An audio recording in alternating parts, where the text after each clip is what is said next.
बिस्मिल्लाहिर्रहमानिर्रहीम, अस्सलाम वालेकुम। फाइनली खित्ते के अंदर अब बड़ी लड़ाई शुरू होने जा रही है और पहला बड़ा बयान आया है माइक पॉम्पियो की जानिब से। आपको हकीकत टीवी ने वीडियो बनाकर दी कि किस तरह इंडियन मीडिया के ऊपर उनकी इंटेलिजेंस एजेंसी और आर्मी की जानिब से बड़ी खबर चलवाई गई कि 45,000 फौजी डिप्लॉय होने जा रहे हैं, जो कि लद्दाख और दूसरे इलाकों में है। असल में ये इंडिया ने गुफ्तगू की अमेरिका से और उसके बाद फिर आप देखिए कि जब ये खबर ब्रेक करवाई तो माइक पॉम्पियो ने फिर क्या बयान दिया।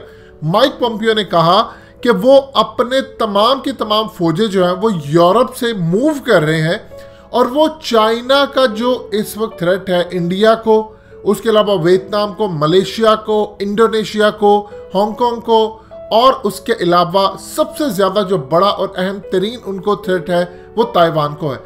यहां पर इन सब के खिलाफ हम फौजें लेकर आ रहे हैं और चाइना को रोक रहे हैं कि वो इंडिया समेत जितने लैंड पर कब्जा करना चाह रहा है वो पीछे इससे हट जाए। लिहाजा हमारी फौजें आ रही हैं। मजीद डिस्कस करने से पहले इस वीडियो को लाइक करें, हकीकत टीवी को सब्सक्राइब करें और बेल आइकन पर जरूर क्लिक करें।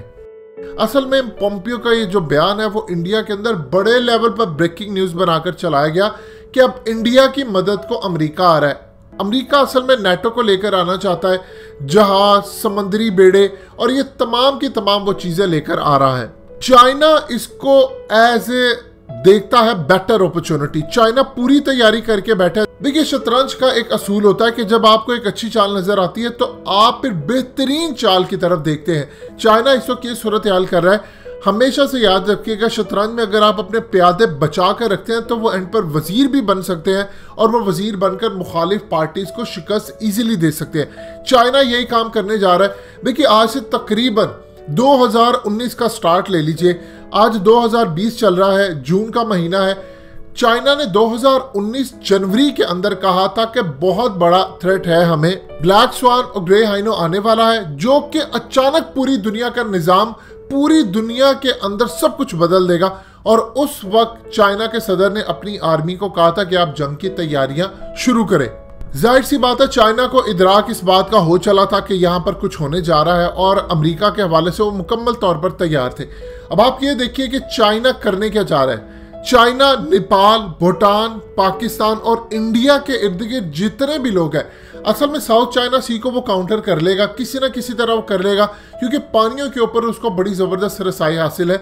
वो चाहता है कि सबसे पहले अगर किसी को काउंटर किया जाए तो वो इंडिया। इसीलिए उसने धमकी दी है इंडिया को कि याद रखना, अगर ऐसी सूरत हाल होती है, तुम मिसकैलकुलेट कर जाते हो चाइना की पावर को या किसी चीज को, तो तुम्हें बड़ा खमियाजा भुगतना पड़ेगा, बड़ी प्राइस पे करनी पड़ेगी। अब आप ये देखिए, चाइना ने इस वक्त तमाम के तमाम, चाहे भूटान हो, नेपाल हो, इन सब को खिलाफ कर दिया है। इंडिया के, बांग्लादेश को भी इनके खिलाफ कर चुका है, खुद वो ऑलरेडी खिलाफ है। असल में उसने असल और बड़ी मूव चलवानी है पाकिस्तान के थ्रू।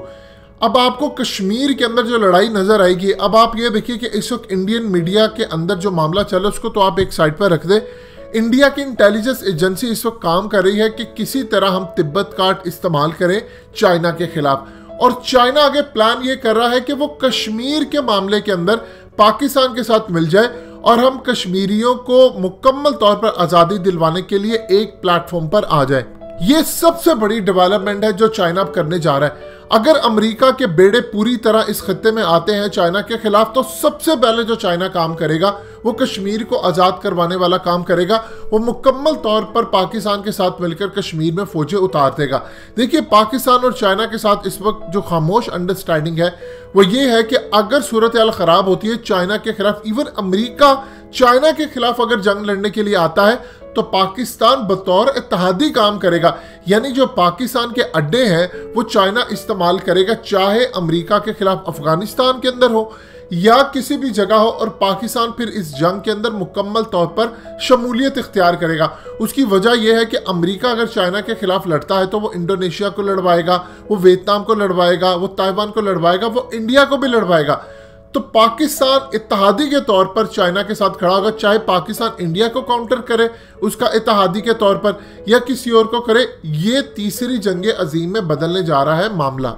अब सूरत हाल मुकम्मल तौर पर इसी तरह पैदा होने जा रही है कि चाइना पूरी कोशिश करेगा कि अगर यहां से अमेरिका आता है तो वो कश्मीर के अंदर घुस जाए, जब वो कश्मीर के अंदर घुसेगा तो इंडिया के हाथ से अगर कश्मीर निकलता हुआ जाता है, लद्दाख निकलता हुआ जाता है, जहां पर वो अब 45,000 फौज, उनकी एयरफोर्स और उनके के तमाम फौजी चीजें डिप्लॉय कर चुका है, तो इंडिया सबसे पहले अमेरिका के इस मामले से अलग होने की कोशिश करेगा।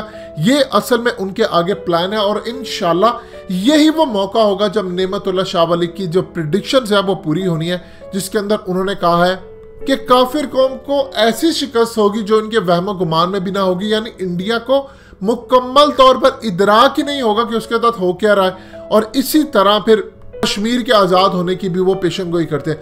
लिहाजा इस तमाम सूरत हाल में माइक पोम्पियो की जो धमकी है इसको चाइना मुकम्मल तौर पर इदराक इसका रखता था, ऑलरेडी उनकी तैयारियां पूरी हैं।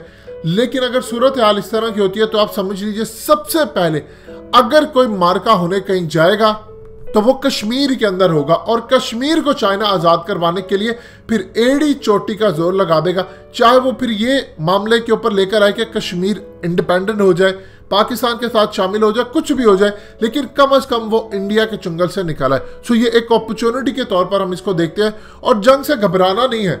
देखिए हदीस शरीफ हमें बताती है कि आपने जंग नहीं लड़नी, लेकिन जब हो जाए मुसल्लत तो पीछे नहीं हटना। दोस्तों हकीकत टीवी को सब्सक्राइब करना मत भूलिए, वीडियो को लाइक करें, शेयर करें और कमेंट सेक्शन में अपनी राय का इजहार जरूर करें।